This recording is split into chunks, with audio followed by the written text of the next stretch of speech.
Perkenalkan, nama saya Muhammad Reza Prayoga dari jurusan Teknik Sipil kelas 6 SE. Perkenalkan, nama saya Ilham Rizky Saputra dari kelas 6 SE.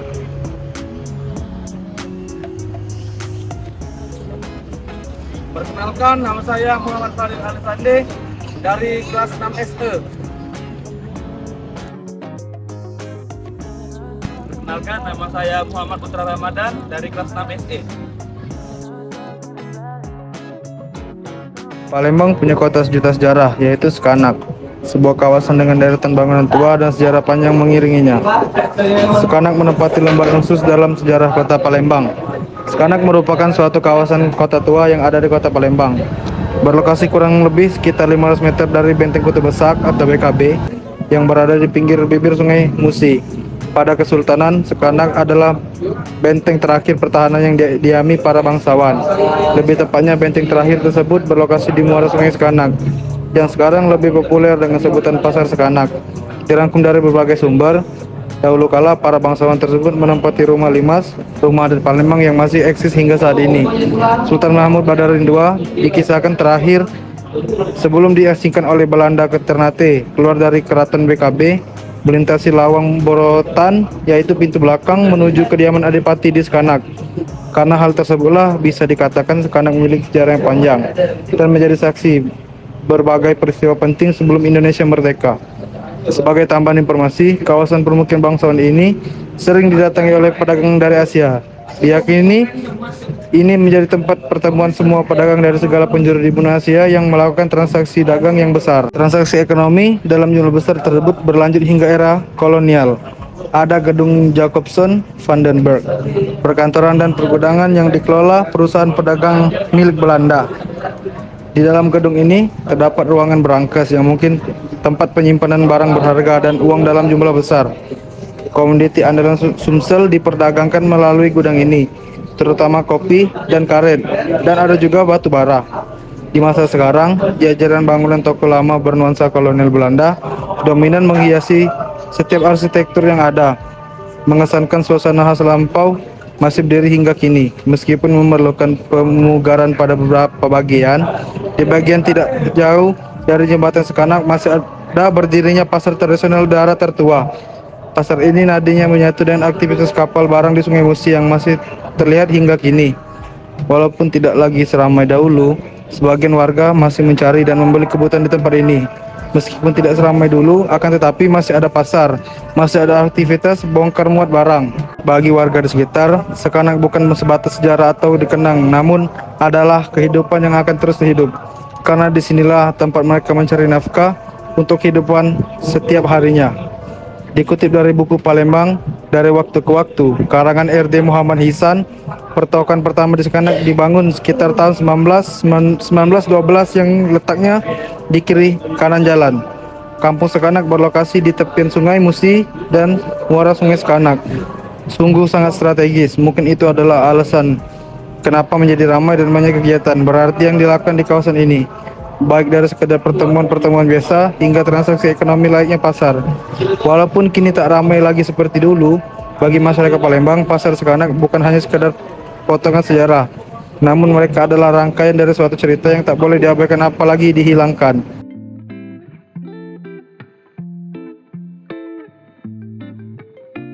Banyak teman-teman berkumpul nongkrong sore, terus jogging kalau kan malam hari minggu pagi ya. Terus ada itu ada acara juga. Tahun kali ada acara.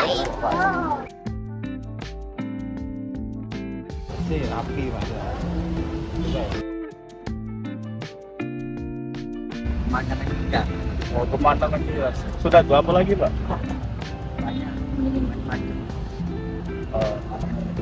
Bisa jadi mancing, Bay.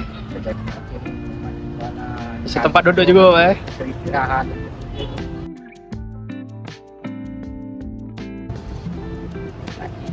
Oh, jadi sejauh ini masih bagus tuh lah, Bay. Pemerintah Kota Palembang pada saat ini telah selesai melakukan revitalisasi kembali Sungai Sekanak yang berada di kawasan dekat Ramayana dan Palembang Indah Mall. Sungai Sekanak ini pada saat sebelum direvitalisasi, airnya sangat kotor, mempunyai aroma yang tidak sedap, dan banyak sekali limbah sampah pada sungai tersebut. Sehingga sangat perlu sekali untuk direvitalisasi agar tampak bersih dan indah. Semoga dengan merevitalisasi Sungai Sekanak ini dapat bermanfaat bagi masyarakat Kota Palembang. Setelah Sungai Sekanak direvitalisasi, selain untuk pengendalian banjir, Sungai Sekanak ini dapat menjadi objek wisata pada Kota Palembang. Palembang memiliki cerita dan sejarah yang unik. Salah satunya yaitu kawasan Sekanak atau dikenal dengan Kampung Sekanak. Kampung Sekanak di Palembang ini memiliki tempat khusus di lembar Kota Palembang. Sekanak merupakan salah satu daerah di Kota Palembang yang memiliki nilai atau sejarah historis. Bahkan beberapa peninggalan di daerah Sekanak ini masih ada sekarang, seperti kurang dari 200 meter ke arah timur atau Ulu, tempat bermukimnya kerabat-kerabat kesultanan.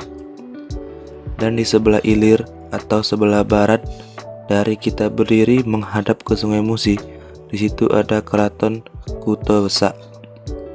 Itu merupakan tempat pemerintahan ketika Sultan-Sultan Palembang masih berkuasa. Pembangunan yang berwawasan lingkungan adalah upaya sadar dan berencana menggunakan dan mengelola sumber daya secara bijaksana. Dalam pembangunan yang terencana dan berkesinambungan untuk meningkatkan mutu hidup, terlaksananya pembangunan berwawasan lingkungan, dan terkendalinya pemanfaatan sumber daya alam secara bijaksana merupakan tujuan utama pengelolaan lingkungan hidup. Disadari sepenuhnya bahwa kegiatan pembangunan apalagi yang bersifat fisik dan berhubungan dengan pemanfaatan sumber daya alam jelas mengandung resiko terjadinya perubahan ekosistem yang selanjutnya akan mengakibatkan dampak baik yang bersifat negatif maupun yang positif. Oleh karena itu, kegiatan pembangunan yang dilaksanakan seharusnya selain berwawasan sosial dan ekonomi juga harus berwawasan lingkungan. Pembangunan berwawasan lingkungan adalah pembangunan berkelanjutan yang mengoptimalkan manfaat sumber daya alam dan sumber daya manusia dengan cara menserasikan aktivitas manusia dengan kemampuan sumber daya alam untuk menopangnya. Pembangunan yang berwawasan lingkungan atau pembangunan berkelanjutan memiliki ciri-ciri tertentu, yaitu adanya saling berketerkaitan beberapa faktor antara lain lingkungan dan masyarakat, serta kemanfaatan dan pembangunan akan selalu berkaitan dan saling berinteraksi dengan lingkungan hidup. Interaksi tersebut dapat bersifat positif ataupun negatif. Salah satu contohnya yang ada di video ini. Normalisasi sungai merupakan kegiatan untuk memperbaiki dan mengembalikan fungsi sungai secara normal. Tujuannya ialah untuk memperlebar badan sungai, merupakan merapikan bentuk sungai dan mengeruk kedalaman sungai supaya memiliki daya tampung, volume dan debit air yang dibutuhkan, dan juga bertujuan untuk mengantisipasi banjir yang sering terjadi, dan selain itu juga untuk mengembalikan ukuran dan lebar sungai. Jadi kesimpulannya, dengan dinormalisasikannya Sungai Sekanak, banyak manfaat yang dirasakan oleh warga sekitar, dan kami bisa mengatakan bahwa Sungai Sekanak Lambidaro berwawasan lingkungan. Sekian dan terima kasih. Itulah video dari kelompok kami. Kami akhiri dengan wabillahi taufiq wal hidayah. Wassalamualaikum warahmatullahi wabarakatuh. Jangan lupa di like, komen, dan subscribe. Bye. Bye.